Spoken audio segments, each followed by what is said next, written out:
Welcome back, everybody. We are to another episode of our series on Hegel's lectures on the philosophy of world history. Yes, welcome back. Today we're looking at the state and religion, art, science, and culture. What I was referring to as all the noise. Which is quite uncharitable given how much importance, at least to religion, Hegel gives in this subsection. Yeah, it's uncharitable, but it's meant in jest, because I think Hegel's right. I mean, this is absolutely essential stuff, right?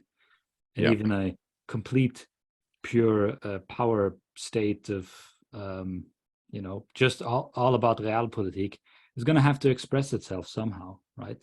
And there's going to be aesthetic involved in that expression. Yeah, so. Yeah. Though, what was interesting about this section was the emphasis on religion. He barely talks about art. And and barely on philosophy. Yeah, that barely gets a look in. But I think we should start things from the top. And maybe say, what is Hegel discussing under this header? Because he outlines three forms that are involved in this header, where concerning religion, art, science, and culture. So maybe we should start off with that. Yeah. So we've got this concrete whole, which is the state. The state is the whole of spiritual and actuality. And this concrete whole has particular forms. And according to Hegel, these particular forms are the universal, that is in and for itself the infinite. And this is the content of religion, art, and philosophical science, so philosophy. The second is a finite content as it relates to needs. This is, I think, what Hegel generally terms culture, which is interesting. Mm-hmm. And the third is, I guess, geography, which is the next section of the lectures. So I'll start with the first one then. So actually there's like three main layers. There's the state, in and for itself. Then there is kind of the particularities of the state, which is what we're looking at today, right? Yeah.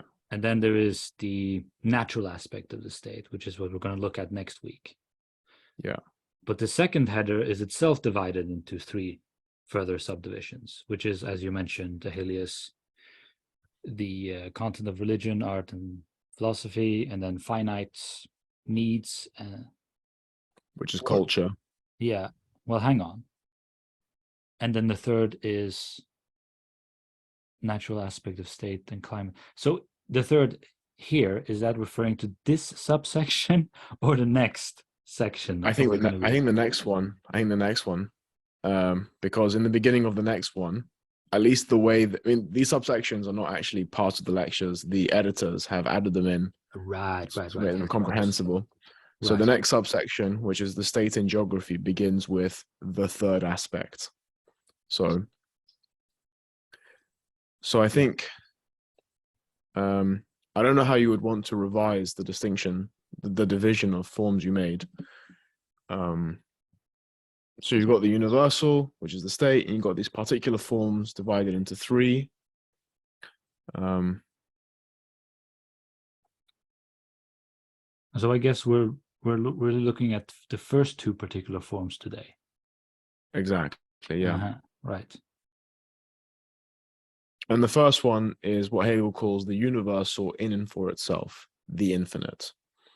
And this is exemplified by religion, art, and philosophy. Yes. Elsewhere termed as the activities of absolute spirit. Yeah, in the philosophy of spirit, the third part of the encyclopedia.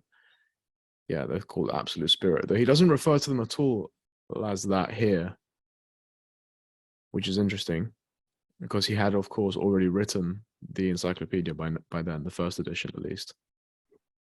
Yeah, maybe he just wanted to switch things up, not having to refer back to himself all the time, just find new expressions for Maybe, yeah. developed ideas. So if we begin with this, the universal, that is the infinite in and for itself, Hegel says, the content of the state that subsists in and for itself is the spirit of the people itself. Comprehended in and for itself, we have the state in this form. Yes. And then he says the actual state is animated by this spirit. Yes.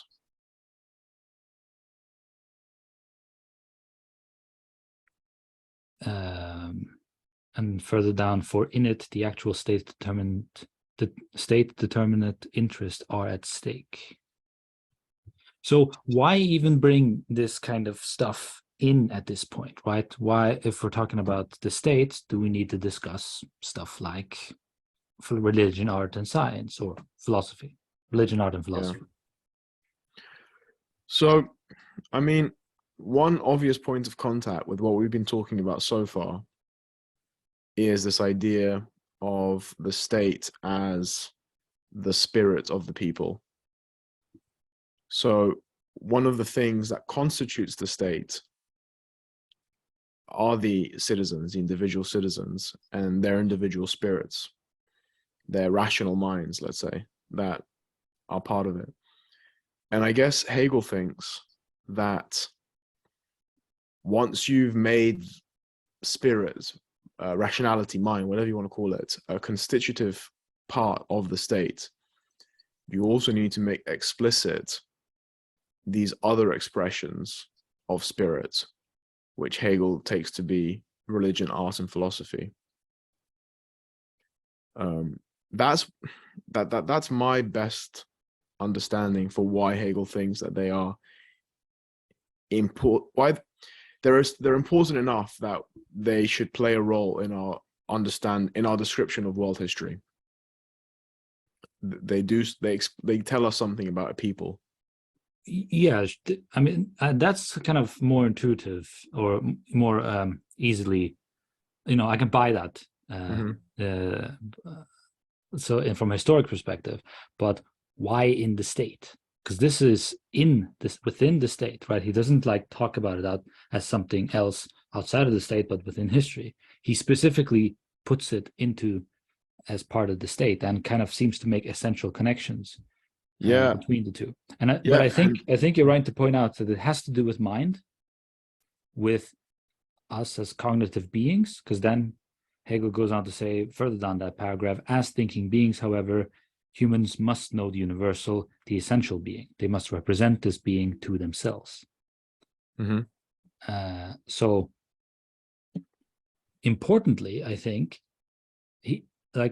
on the kind of it's I think subtly what's going on here. Hegel's also saying that, well, the state cannot fulfill this role by itself.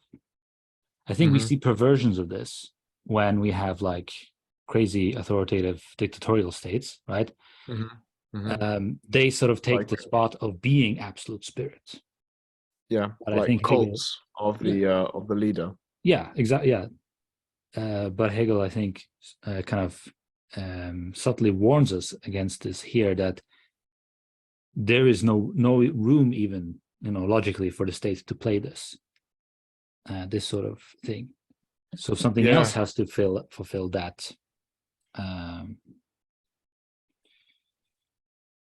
this necessity that human beings have as cognitive beings to know the universal, as the essential being, as the absolute being, and that falls within the domain of religion, art, and philosophy to do that.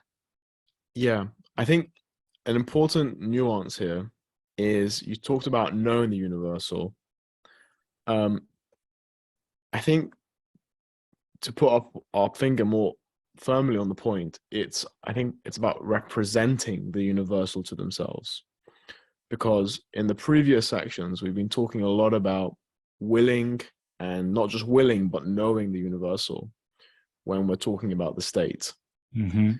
I want, and maybe you disagree here, I wonder what you think actually, is, in the case of religion at least, is it just about representation? Is it about representing the universal to ourselves? Because presumably we already know the universal if we have the state. We would know an objective embodiment of the universal, but as we will later see when Hegel discusses religion sort of gives us the idea of how the absolute divine can be conjoined with the finite singular, right? Yeah. And this is something that the state itself cannot convey or play, even though I think perverse states exactly try to do that. They try to put themselves as the divine thing explicitly and make these cult of the leader, etc., right? Basically have a kind of state ethics, just totalizing every area of life, every aspect. I think a very telling line is 3 paragraphs down, the paragraph that begins, we begin with the assumption. Well, actually, just read that. We begin with the assumption that the nature of the state is the life of ethical activity that unifies within itself the will of the universal and the subjective will. This is the essence of the state. So this is what we've been talking about the last 2-3 weeks. Yeah. Now, when we grasp the will as the foundation of the state and take up this characterization on its own account, it receives a further specification. The principle of will is being for self. Will is activity and has its antithesis in the external world as such. To this extent, it is limited, its principle is finite, and so it is thwarted. But the human being is infinite in cognizing, though limited in willing. So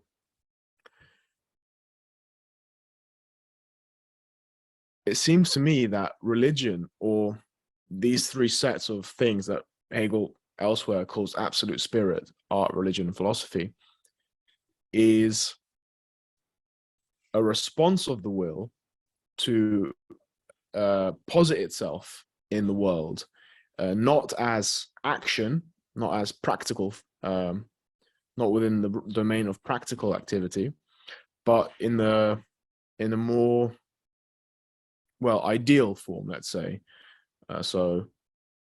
Yeah, although I don't think it's the will that's the source of this.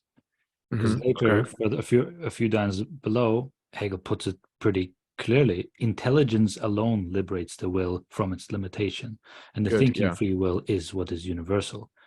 Right. And that lines up nicely with what we were quoting earlier on about how as thinking beings have the need for absolute spirit. Yeah. It's not something within the will alone.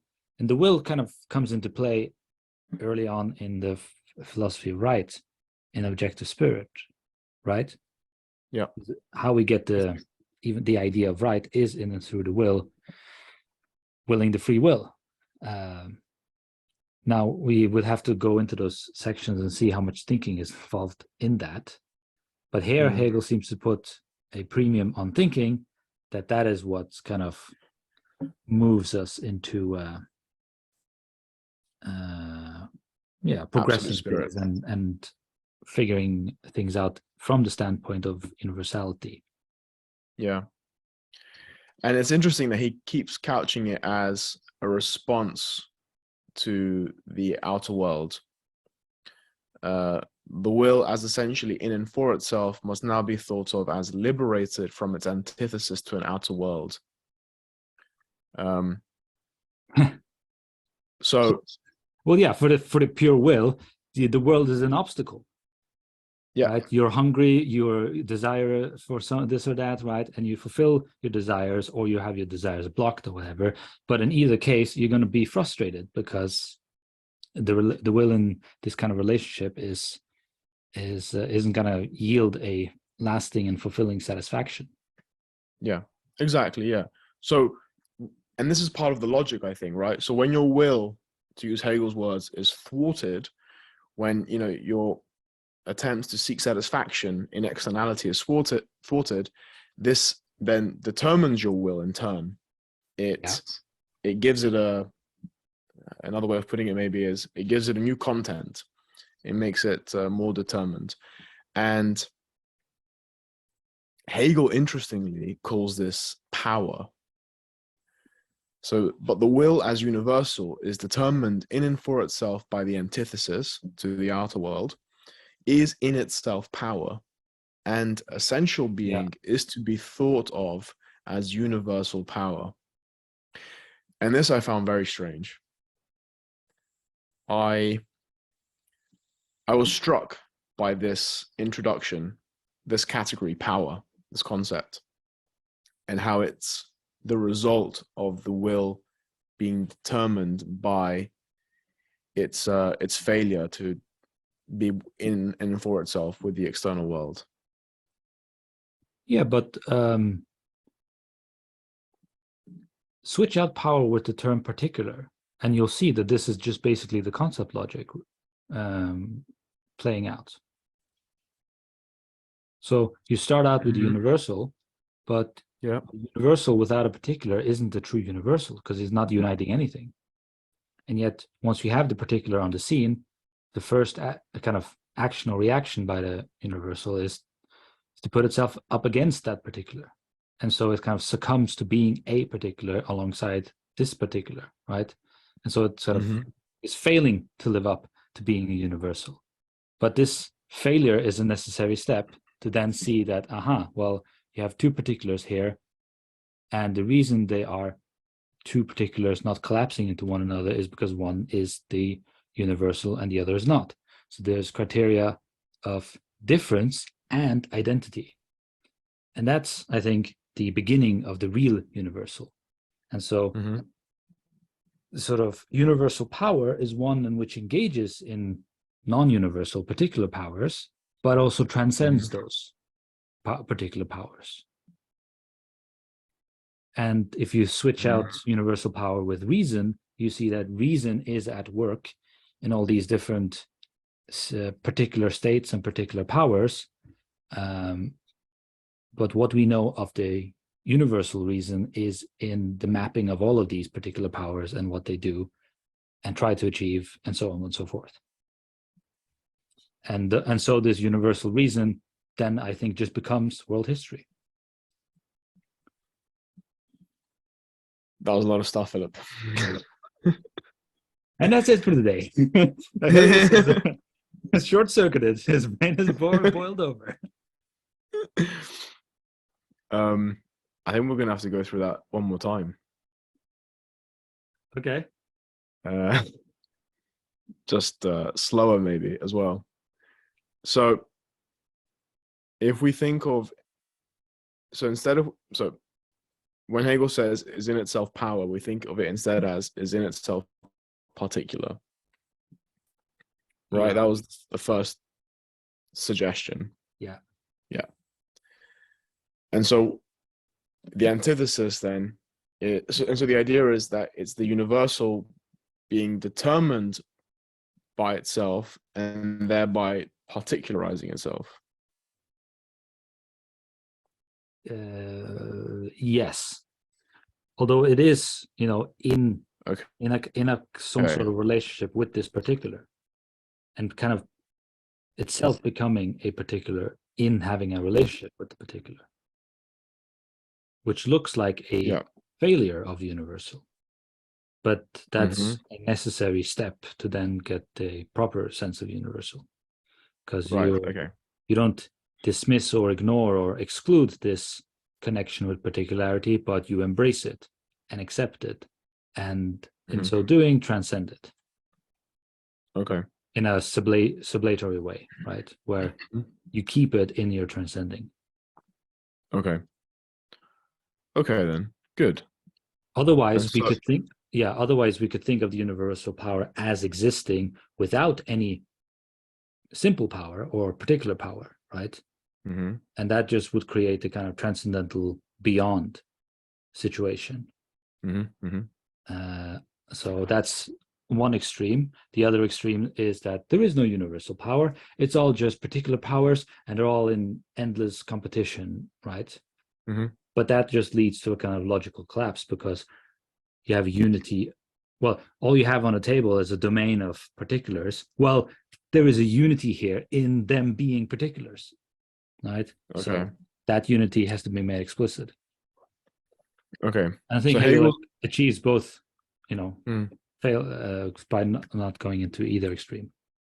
Well, he shows the logic for how you could go to either extreme by failing to make explicit the other. Yeah. Yeah. And in some sense, as the development is dialectical, the dialectic kind of goes into both extremes at various points. Exactly. Right? Yeah. Then bounces back and forth. Right. Like a yo-yo. Okay, so when Hegel says in the next line, this power can then be thought of as the lord of nature and the spiritual world, we could just as easily understand that as reason, as the universal that is conceived as being all around us. Yes. He does go into kind of specificities about Lord and so on, and the problematics of that term, because it seems like, well, it's a kind of new master and slave dialectic emerging. Exactly. But Hegel qualifies that it's not that, because it is not only lording over others, but also over itself. And that's a whole different sort of dynamic than what we have in the master and slave, because the master never, becomes a slave because they never master themselves, whereas the slave is the one who kind of has gained self-mastery. And then he goes into talking about knowing and all of that. So all of these kind of connections, the threads, the nuggets that Hegel is throwing at us here, it seems to me, kind of from a vantage point, and you let me know what you think about this, and that is that states have to justify themselves. Okay. Yeah. So we're not just happy with a state and its organization just being the way it is because it's the state. We want to know, well, why is it organized like this, right, and so forth. So I think there is an increasing amount of justification that's becoming more and more pertinent as the state develops, as history develops. And this justification is the universal particularizing itself and becoming more explicit with itself. Yeah, but also for us as individuals, thinking beings, we are not satisfied with, the state being just so and so. We want to know, well, why is it so and so? Is this the best, so and so the state can be, or could we, reform it and improve upon it? Because that seems to be kind of a big part of history, is the evolution of states, right? Yeah. And so art, religion, and philosophy are part of this justification.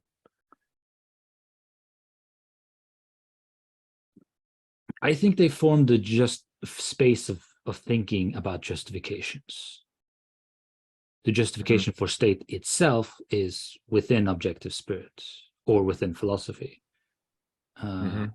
It would be a really odd justification for the state to use art and religion, even though many states seem to try to do that way, but I think they would fall under being disfigured and perverse states at that point. Yeah, right. They would have only sort of taken the first or second steps towards self-comprehension, but not fully grasped why their state is a good state. I don't think for that, I don't know. Philosophy. I don't know if we can cut it that clear, right?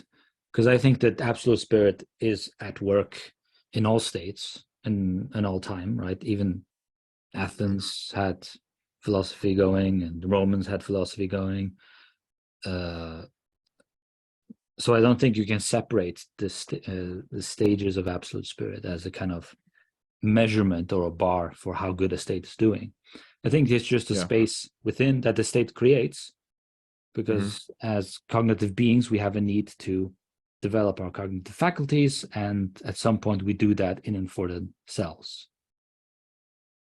But in so doing, in and for themselves, like, doing philosophy, we we look outwards and see, well, we start asking, questions about not just the nature of metaphysics, but what's around us, the state, how people act to one another. Okay. That's a nice way of reading this. Yeah, it's a nice bundle. It ties I it don't nicely disagree. together. Yeah.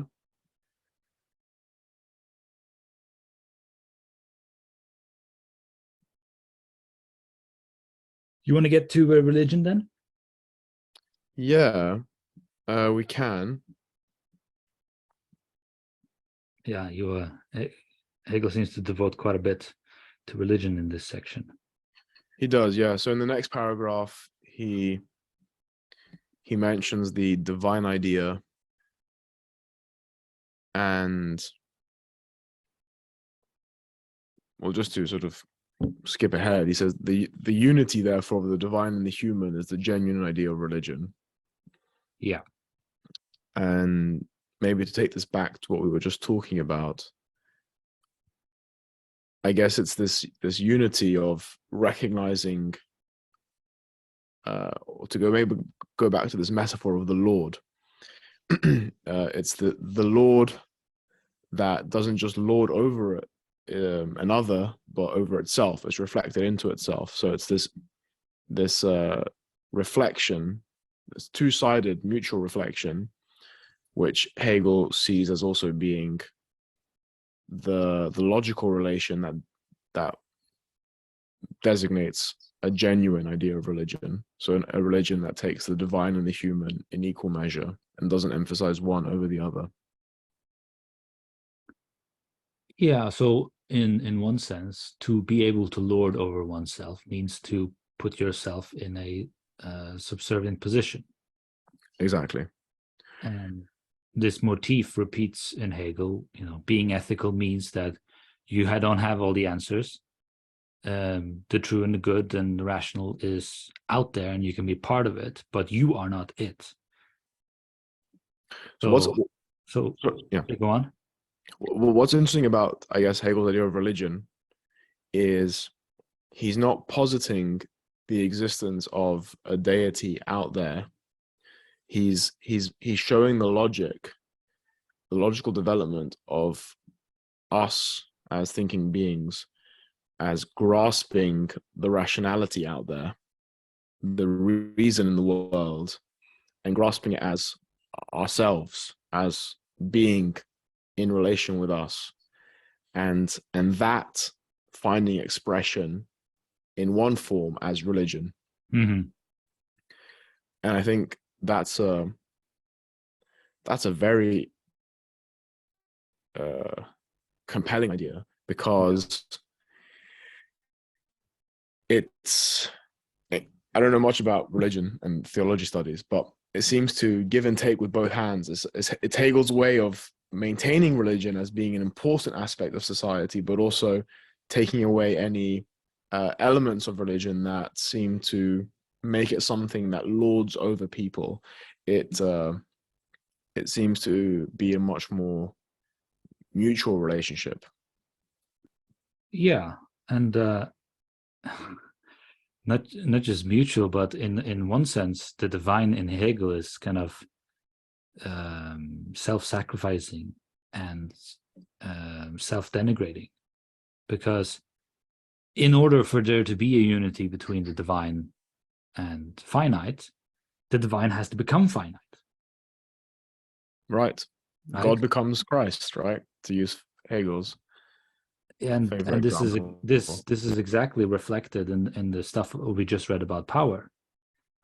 You cannot be a universal power without engaging with particular powers, right? So this logic, I think, is just concept logic, repeats itself or expresses itself in many different areas. And religion is one place where this is given a very figurative and transcendent sense of portrayal. Yeah. So maybe then we could mention, because Hegel talks about two types of religion occurring, right? And you've already alluded to them when you're talking about the two extremes. So one is, the first is a religion of separation, in which God stands on one side as an abstract being outside us, thus a religion not positing the singularity of consciousness, with the result that what it perhaps calls spirit, its so-called spirit, is but an empty name. So this is what you were just saying. It's not making explicit the implicit concept logic in this. It's holding apart the universal and the particular, and trying to have a logic whereby you can have a universal that is just completely separate from the particular, and it can still lord over it. So you're implying the relation, but you're not making it explicit, and that's just no good. Nope. To put it simply. The last sentence of that paragraph is actually very catching. He writes, "Human beings do not recognize themselves positively in such a universal, but instead relate to it negatively." Well, it's worth mentioning that he speaks about the universal as in a pantheism here, and God disappears because there is no subject there. Yeah, but I think it reflects all of the ways in which you might cash out a religion of separation, and that is that it's just become something above and beyond, in which no human can really identify themselves with. Right. Yeah.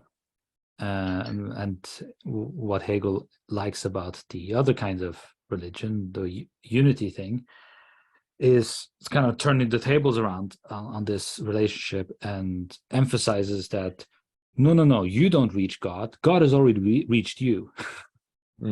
Right? So the lowering has already happened. They've already kind of embodied themselves in finitude and taken on all the rubbish that we go around with every day, and are suffering and bickering and gossip. Yep. Yeah.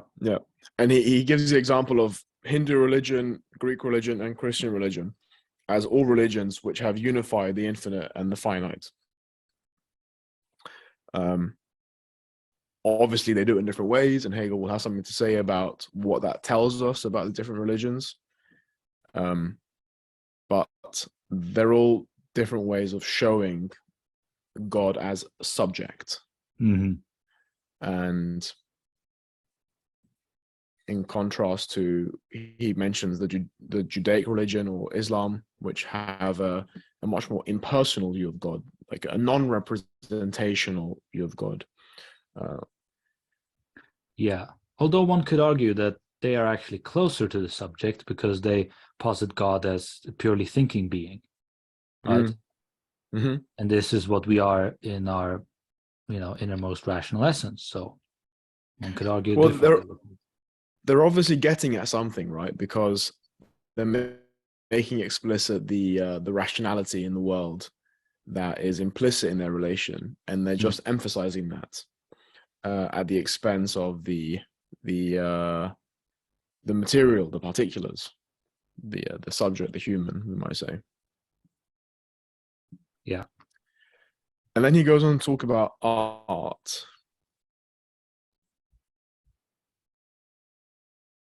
And the most he says about that in here is just that it's connected with religion. That's great. Yeah, it's not much, is it? No, it's really very thin. He does say it is to be represented as the sensible intuition of the divine. Sure, yeah. So that's is a way maybe of distinguishing art from religion to a certain extent. I think Hegel's just being very quick here. He wants to get on with the show. But we know from his full system that art plays a major role, and it's the sensuous appearance of the idea. Exactly, so that's kind of the official doctrinal position of what art really is. And art will have at various stages connections with religion, but art has kind of its own journey, and that is about doing art for its own sake. Yeah. And maybe just to also connect to what we've been saying, what you've really been emphasizing actually with the logic, you said that art is the sensuous appearance of the idea. What is the idea in the logic? Well, the idea is the unity of concept and objectivity. It's not concept over objectivity or objectivity over concept, but it's this mutual relation that we've been emphasizing as being central to the proper understanding of religion and now of art. Yes. And then he talks about philosophy, which has an even shorter paragraph than art. I mean, I don't think he's really saying anything. No, he's not really. No.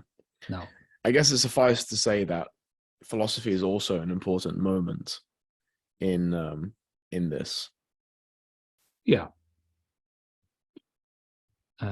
It forms again the space in which we come to know ourselves as knowers. Exactly. Yeah. Well, and I guess strictly speaking, it would be it's the most, again, to give some maybe scaffolding to our listeners, we might say philosophy distinguishes itself from religion and art insofar as it's our way of knowing ourselves through concepts. Yeah. Whereas religion is our way of knowing ourselves through representations, through figures. Stories. Through stories, yeah. And that's, one way of thinking about how they play different roles in our self-comprehension. Yeah, that's a good way of putting it.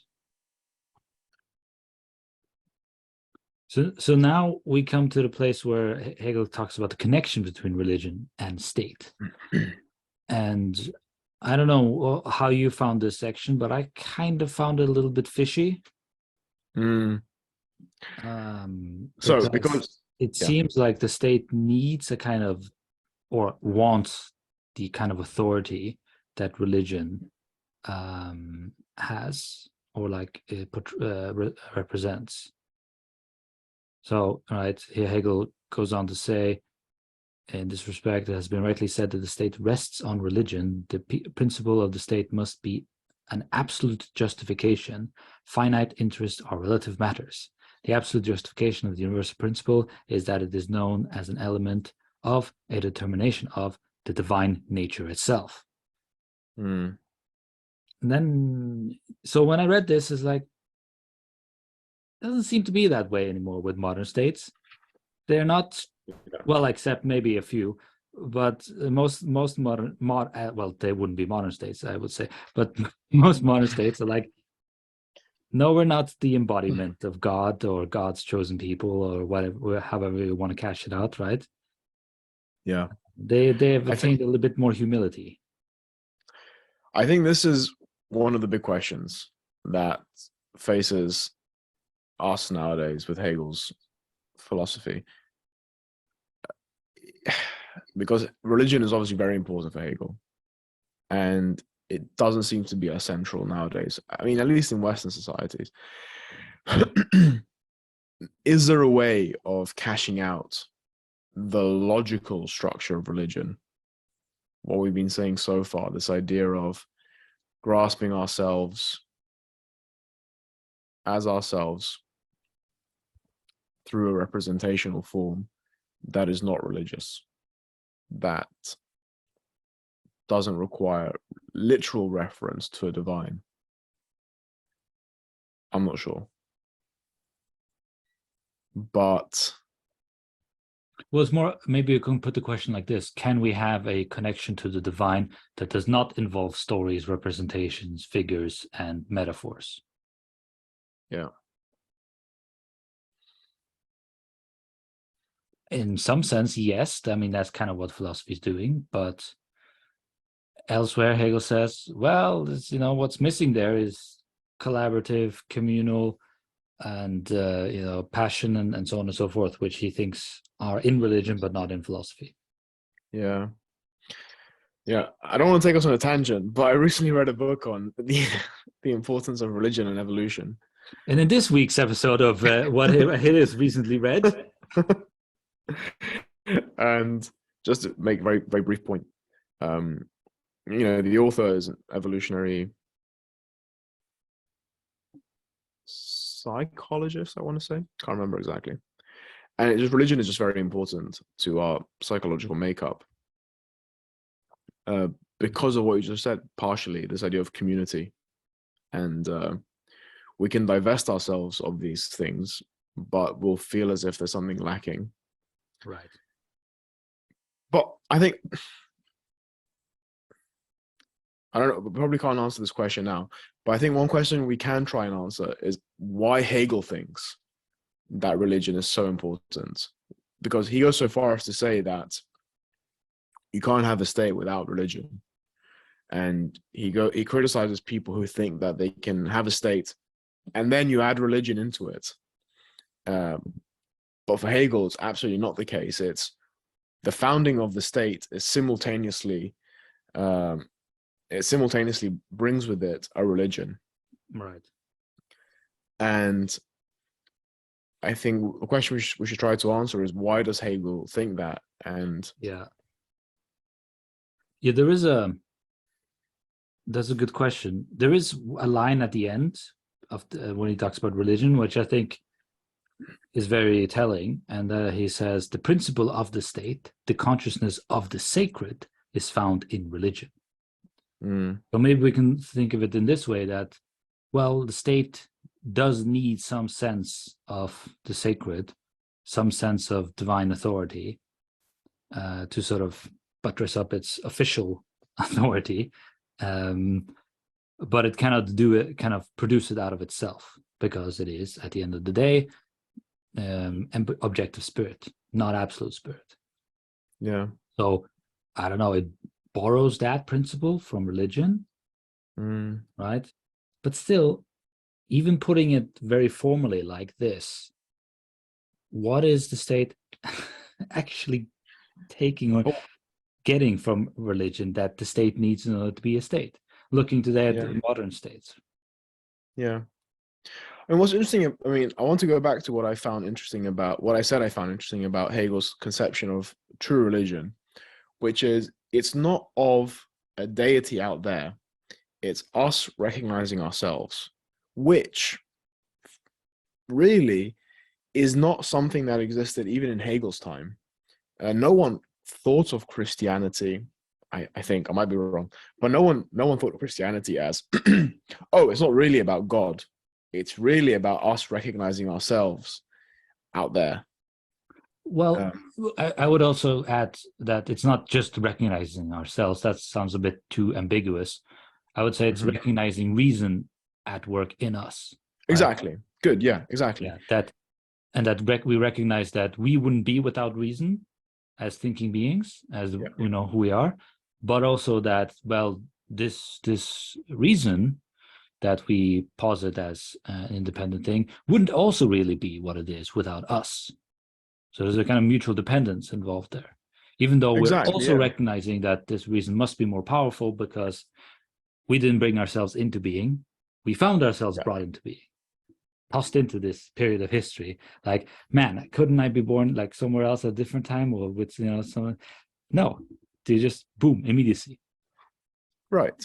So you can see how Hegel's concept of religion doesn't seem to necessitate. I guess what I'm getting at is how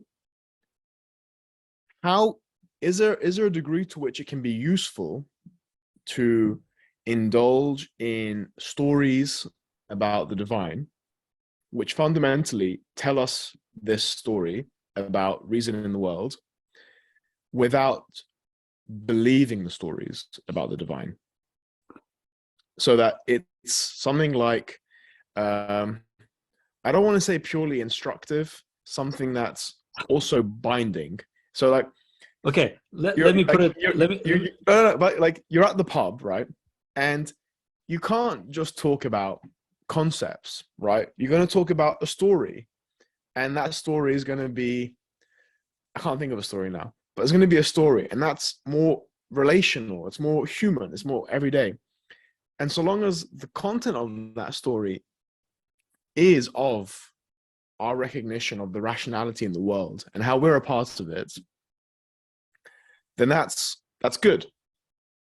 But when it becomes something more, when it tries to become something like, let's infer something about how we ought to be from our perception of the rationality in the world out there, maybe that's when it oversteps its bounds.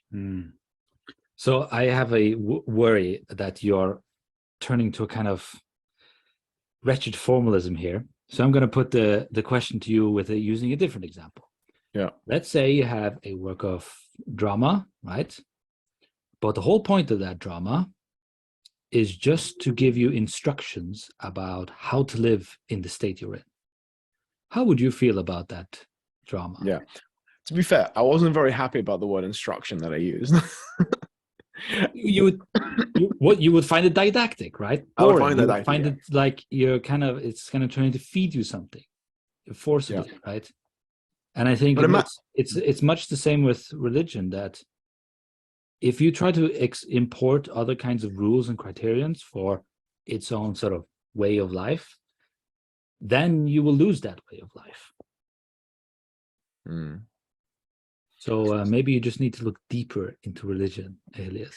Don't stop being a philosopher. But what about a religious story? But let's take get down on your knees, do it. But what if you just have a series of religious stories that are not instructive, they're not didactic, but implicitly they are alerting you to the dangers of thinking of things in terms of abstractions or in a one-sided manner, or something like that. So their aim is not to be instructive. Their aim is whatever. I can't think of something right now. This is too off the top of my head. But in the content of the story, there are philosophical truths. And Hegel's point, one of Hegel's points, I think, is that philosophy cannot be, the food of everyday life. We need something more approachable, something more like a story. And okay, yeah. But like there's stories also in aesthetics, right? There's poetry and there's novels as part of aesthetics. Yeah. That doesn't mean it's forms automatically part of religion thereby. No. Yeah. So, and I know I could put it to you like this, like, oh, we need something more approachable, something I don't know, not as high-minded or heavy logic. But then, that just seems patronizing. Yeah. Why couldn't everybody become a philosopher? Why couldn't we form a community of philosophers and have great passion there? Because they just don't. That's how it is. Look around you. Well, I think there's more of it, and there could still be more of it than before, still more further. So maybe I'm not convinced by this principle from Hegel. I am contesting it. Yeah, it's definitely contestable, and it's definitely contestable. It's definitely worth thinking about. So going back to the connection of religion and state, it seems that the state needs a consciousness of the sacred. Exactly. And it will try to generate this out of itself, or it will try to borrow some from religion. It seems that founding a state in and of itself is not sufficient justification because of the thwarting of the will that we spoke about. You need to recognize yourself in an infinite relation rather than a finite relation with the external world. Yes, that's good. That's interesting. To make explicit the justification for the state. Yeah. So I'm thinking now of various famous foundations of states, right? You had Rome, founded by Romulus and Remus, the whole she-wolf thing, a bit weird, but that's, they're doing. Or Athens, right? They were founded by Athena, right? And so they have a kind of deep connection with the divine goddess of wisdom, right? Yeah. So there is very clearly a sense of how the state is kind of founded in the sacred, and that anyone who is in this state has a kind of automatic pass to something sacred just by virtue of being there. Mhm. What about modern states? Because we have some states that have been formed, I don't know, the last 100 or 200 years. Yeah. What was the story there, right? I mean, So I think, I am thinking of one example, and that's Norway, because it was okay. founded as an independent state in 1804, I think. Okay. So in the But it was already, Napoleonic heyday. yeah. But it was already a religious country, wasn't it? I mean, Yeah, but what was being emphasized in the forming of the state is that they wrote their own constitution. yeah. And it's the same with the states, I think, the US, right? It's when they talk about their nation, or what is kind of like special about their state, it's the constitution, and they wrote it, and it has freedom in it. Yeah. And I wonder if this is That's what good. is That's a good point. supplanting the old sort of suckling on the she-wolf and getting a bunch of olive trees as the Yeah. basis of your state. I mean, making freedom the core of your state. Not just freedom, but law as well. Freedom and law.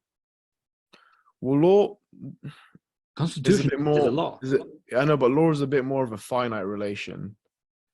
Whereas freedom could sound like this infinite in and for itself relation that religion seems to be doing. Okay, but how about this then?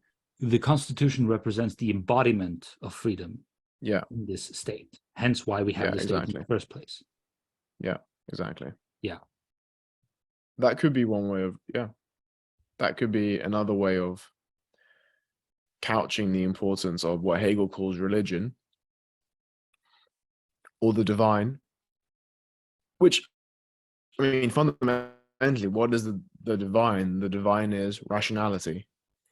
So it's difficult to know exactly, because we're playing with a lot of synonyms here: divine, rationality, and it's difficult to know exactly how seriously we ought to take Hegel when he does say the divine. Does he mean the divine as a Christian, or does he mean the divine as a philosopher, as the rational? Yeah. If the former, trickier. If the latter, your suggestion is very plausible. It seems that we just bypass the represented religious divine and just go straight to the philosophical divine. Do we bypass it? Maybe this is now the interesting thing. Consider all the founding stories that even a country like America has. There is a whole mythology, or even if it's not a mythology, there are stories that surround the Revolutionary Wars and the writing of the Constitution and the founding of these ideas. I mean, the way they talk about their Constitution, has this sacral quality. Yes, exactly. Yeah. I mean, it's the same thing in Norway. The Constitution here is also super sacred. Exactly. So, yeah, I mean, we're still using the language of divinity. But not any kind of explicit reference to Christianity in the context. Yeah. Good. Yeah. This could be a very fruitful path. Yeah. So what is sacred is our own freedom, basically. Exactly. Yeah. Right. Which I think Hegel is saying that. Yeah. Not the comprehension of our own freedom, right? Yeah, but also the embodiment of it. And the embodiment, thereby, As a state is the embodiment of that, and allows us to kind of be free based on the utilities and services and possibilities that the state makes possible through the Constitution and its arrangement, organization, and so forth. Exactly. We've spoken about this for far too long. Yes, we haven't even talked about and we haven't left culture any stuff. For culture, finite aspect of culture. Hello, everybody. This is Filip Hi. and Ahilleas from the future. We're just injecting ourselves here to wrap up the section on culture. And the thing That's that I right, yeah. wanted, and the thing that I wanted to bring out was how Hegel's discussion of science at the very end of this section on culture. Right. So Hegel lumps science together with mathematics, natural history, what he calls knowledge of the finite forms that are not philosophy.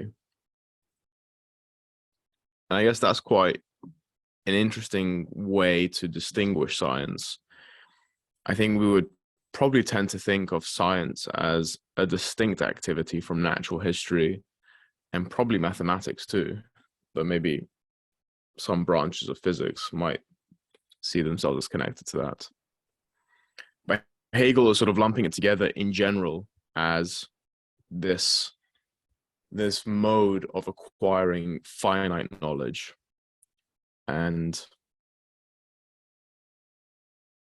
it's interesting because we would be very concerned with we would put science a level above natural history because of its ability to make accurate predictions, its ability to provide us with the knowledge to create technology and thereby improve our life, and also for our understanding of the natural world. It seems to be doing a very good job at giving us a more precise understanding of the natural world, more so than mathematics and natural history. Yeah, I'm puzzled by this kind of designation by Hegel, especially with mathematics, because I thought that would have been something a lot closer to philosophy itself, right? Given it's dealing with numbers, patterns, geometry, just pure forms, right? You can deal with forms in mathematics that have no correspondence or reference to physical reality. Yeah.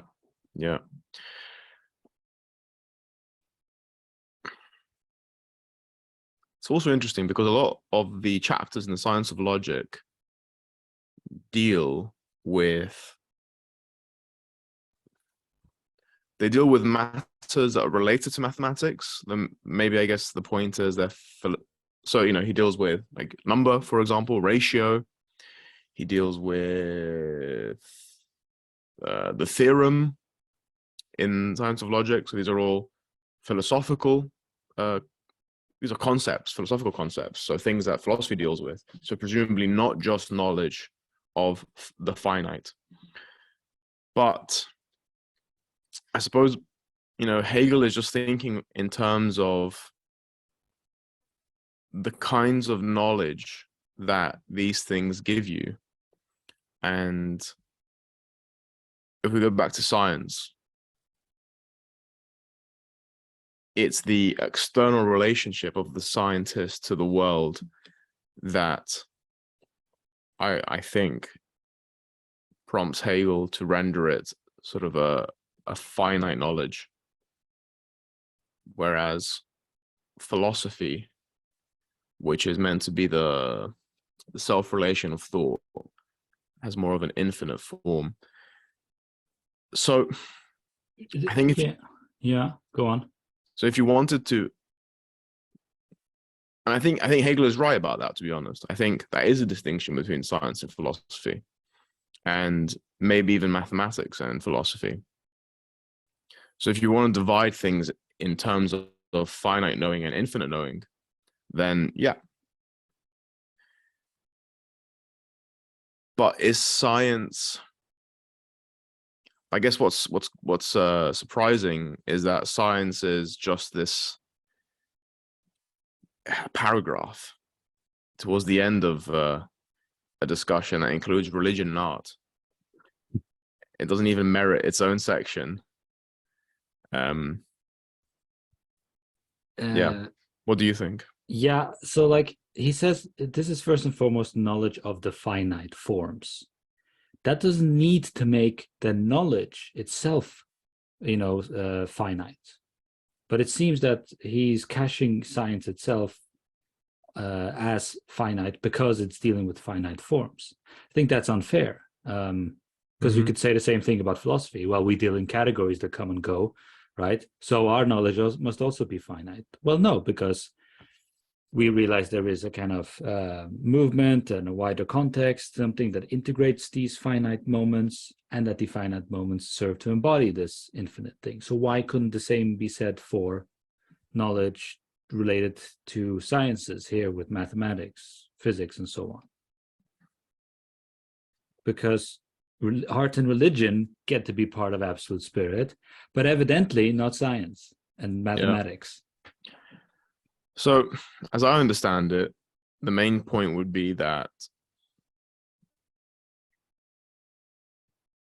the stuff of science that is infinite would be the stuff that you find in the philosophy of nature. And the stuff of science that is finite is all the stuff that... So one way of putting it is the stuff that doesn't make it into the philosophy of nature, but to be more precise, the stuff that is finite in science is the stuff that is completely bound up with the empirical. So is dependent on our present evidence of things, what we currently take things to be, but doesn't have the kind of necessity that Hegel is looking for in philosophy, for example. Yeah, I can see that.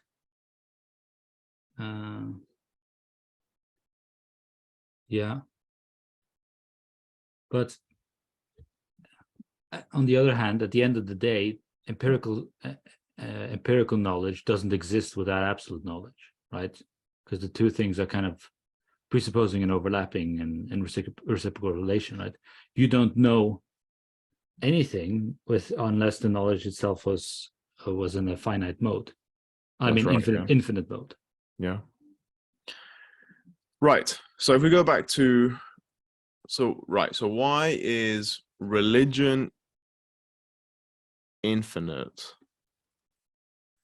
and science finite?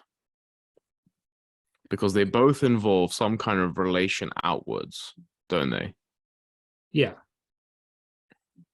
I suppose you can make the argument that, okay, well, what science is doing, and natural science here and so forth, is using the infinite resources of knowledge to reflect what is specifically finite. And we're interested in the finite thing as a finite thing, right? This atom with this many properties, etc., or that material, or this species, right? And when looking on these things, we're not looking them as a reflection of absolute knowledge, but simply as empirical knowledge. So that's, I can see how you can make a sort of divide between the two projects. The emphasis is just polar opposite. Whereas in art and religion, the artwork and the religious representation are kind of stand-ins that are meant to reflect the absolute. But the objects of science are not meant to reflect the absolute. They're precisely meant to reflect the finite contingent thing.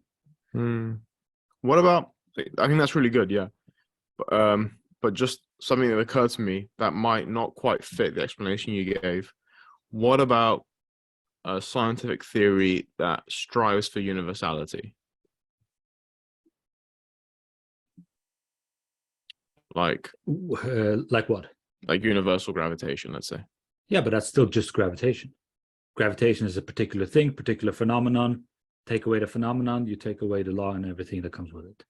Okay. You cannot speak of this without the phenomenon as we kind of experience it and see it and so on, see evidence of it. Whereas when we're looking at a specific artwork and we're experiencing the appearance of beauty, it's not the particularity of the artwork that we're experiencing, but the idea that we're experiencing. I mean, how does particularity, basically, in the case of an artwork, not bring up the same distance that you get with a scientific theory. Well, you just put it yourself. We're not looking at the artwork simply for its own sake, but as a vehicle for beauty. And so it's evoking, this concept of beauty, and it comes with its own experience and so on. That is, I think, is going to be virtually inseparable from the particular artwork. So it's not like we can pretend that the particular embodiment is not there, right? Because we do need the embodiment, but the embodiment isn't kind of the end game. Whereas for science, there are multiple discrete end games. So describing the end game is the middle game in science.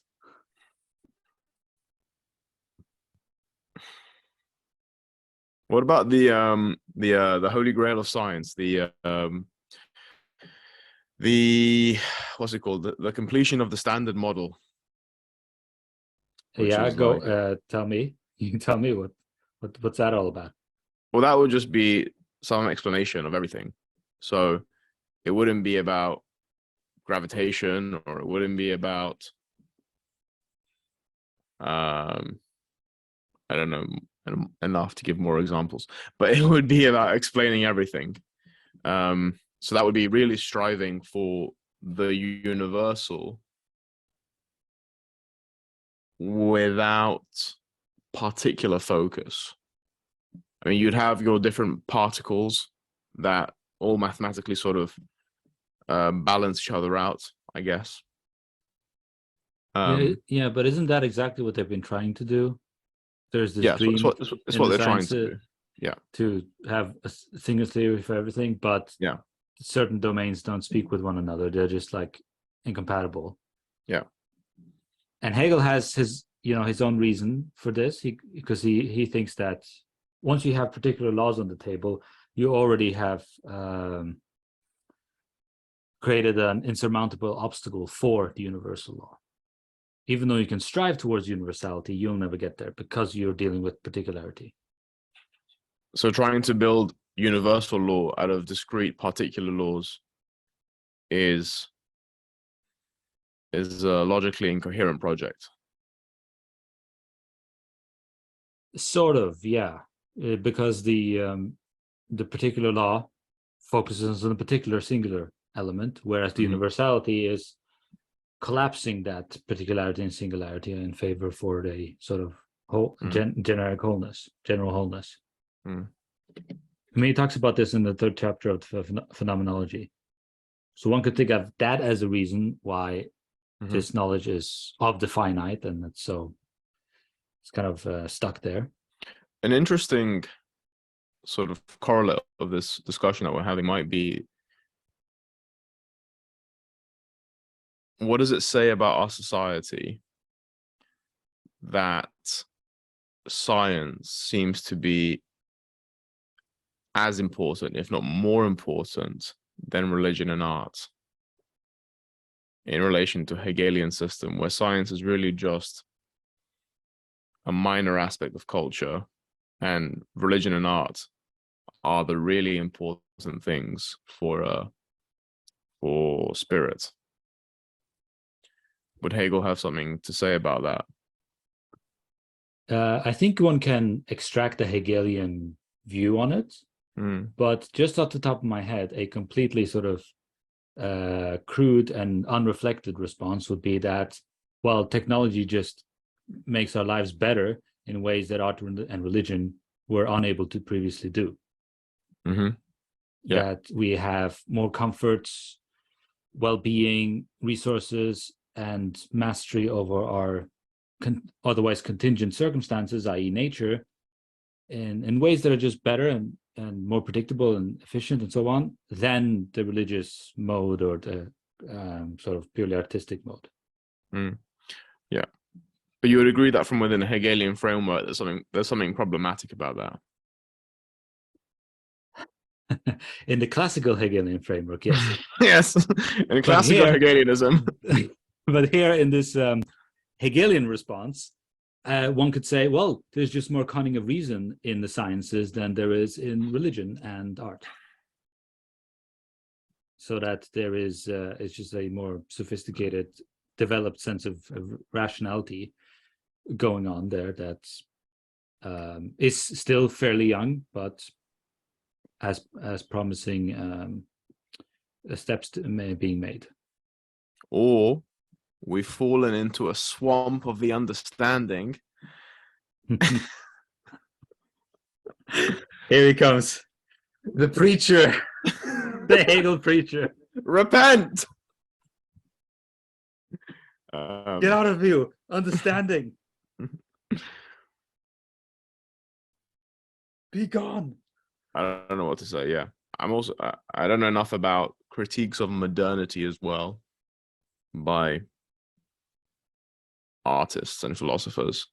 But isn't there this thing in philosophy? I don't know enough about it, about technology. There's like Heidegger thing about the way the role technology plays in our lives, and whether that's not great or something like that.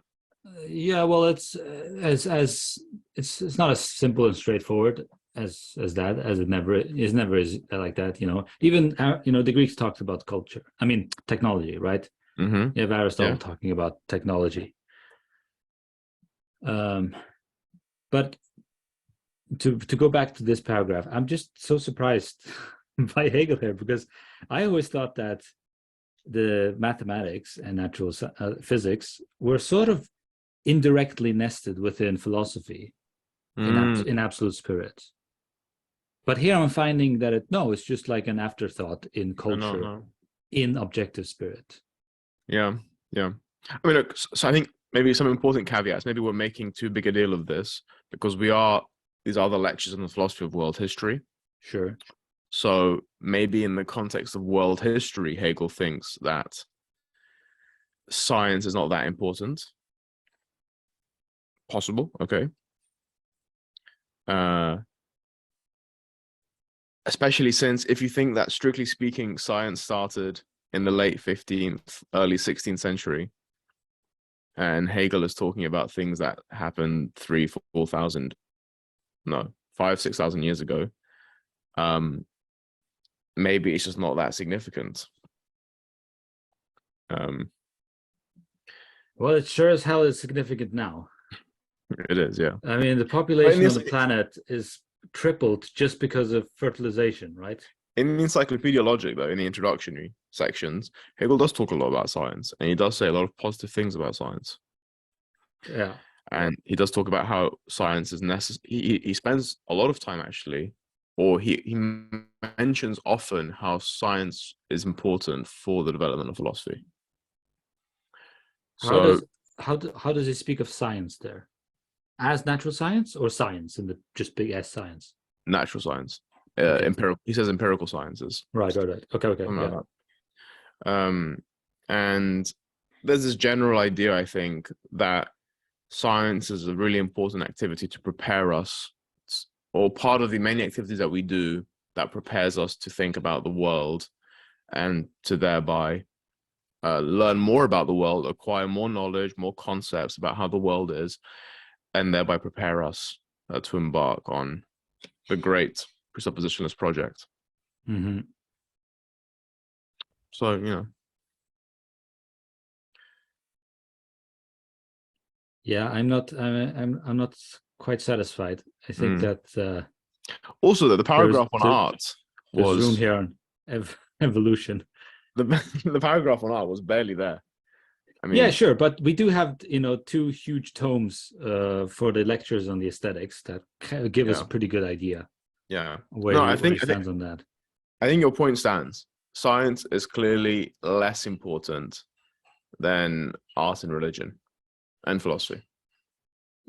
Like my intuition is that because science is part of the project of knowledge, even if that knowledge is focused on the finite forms, it's still implicitly a reflection of absolute knowledge, and it's a deployment of absolute knowledge, right? You don't have any kind of empirical knowledge without the form of knowledge itself. Yeah. And so when you go into a library, it's not like, oh yes, finite sciences down below, and upstairs we have we have the absolute spirit. That's No, how it's all together. That's how we should divide our libraries. Put the scientists in the basement. I think Hegel is just not, he just doesn't put much stock though in, I mean, he praises science in the same breath as he would praise probably legal thought in terms of an activity which is implicitly, you know, the absolutes. Yeah. But because of the way it engages with objects is just going to always be bound up in finite relations. And it's the aesthetic, the religious, and the philosophical mode that are going to give you proper infinite knowledge. Mm-hmm. Even if you need science and the law to get there. Sure, but you also need to have a body and have a functioning digestive system and all of that, right? Sure, yeah. What do you like? What, in your opinion, what do you think? My eminent opinion about this displacement of science in Hegel?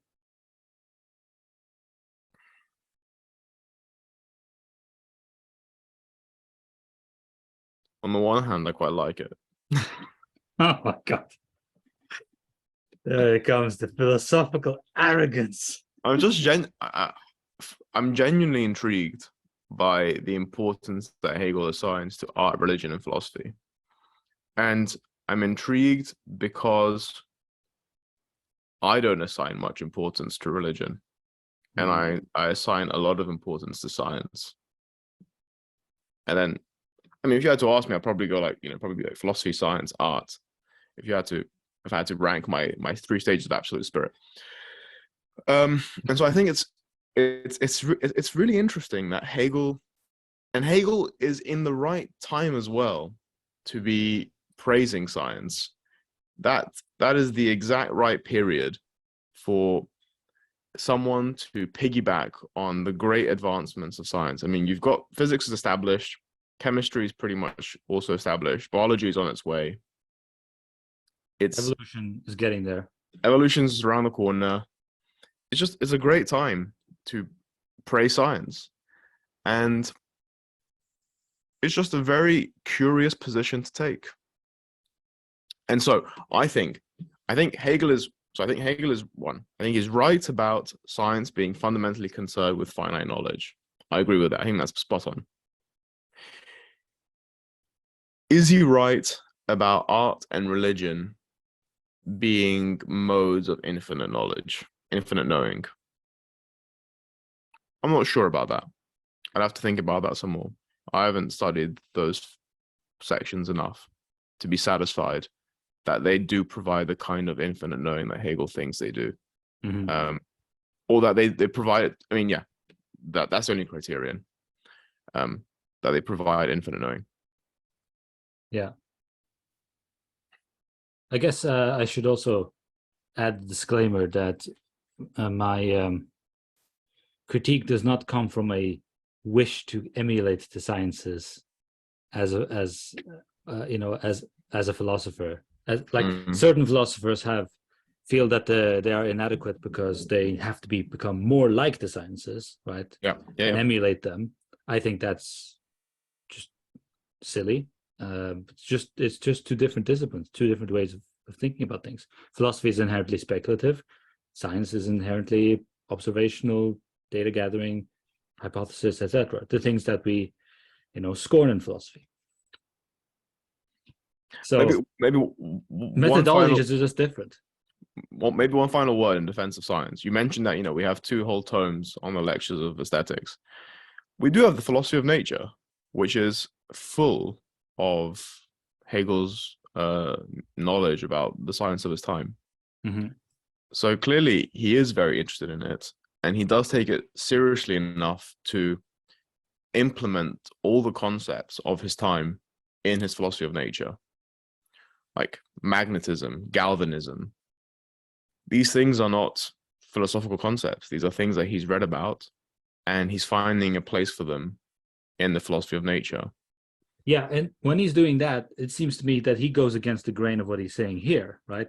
That there, he seems to be giving science much more of a stronger step, for higher importance than here.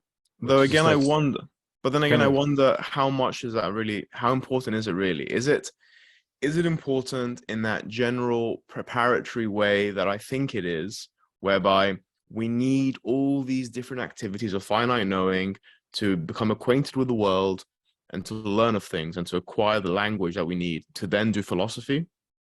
Or is it important in the stronger sense that art and religion are? I suspect the former for Hegel. I really think it's really just about this preparation philosophy. That, science is great because it gives us all these concepts that we can then use to do philosophy of nature, which actually gives us real knowledge, infinite knowledge. Whereas, now scientists think that X is the law and tomorrow is going to be Y. And that's not infinite knowledge for Hegel. That's Sure, yeah. I think there's room for a revisionist development of the system. Tie the two knowledges closer together. Well, stop this silly presupposing. They're already part of the same thing. Well, the floor is yours, Philip. Whenever you're ready to whenever I'm ready to make your stand.